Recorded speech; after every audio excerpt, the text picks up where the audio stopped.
Today we're on a local garden tour. 5 different gardens are showcased on this tour. We're amateur gardeners and love going to events like this whenever we can.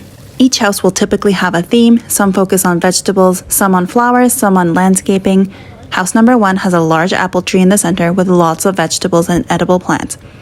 There were some flowers that attracted the pollinating bees and a flying crayfish. Actually, someone told us it's a hummingbird moth. The next house has a perfect lawn with flower beds on the perimeter of the yard with a cozy sitting spot. The third house was our favorite. It had an interesting landscaping area that includes a Japanese-style bridge along with this space that was explained by the owner that it symbolizes the map of Canada. There's a butterfly bench. It also has a really cool water fountain.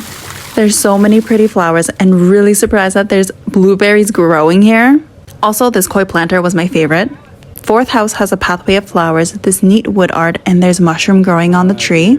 And on our walkout, we noticed grapes above. This garden is very much a fantasy woodland. The final house was in one of the nicest parts of town. The house was absolutely huge. The backyard is English-inspired with hardscaping, a nice pool for the hot day, view of the lake, and perfectly groomed landscaping. This is my new house. Welcome to my crib. Just kidding, it's a kid's playhouse. And that's the end of the garden tour. Thanks so much for watching. Hope you liked it. Bye!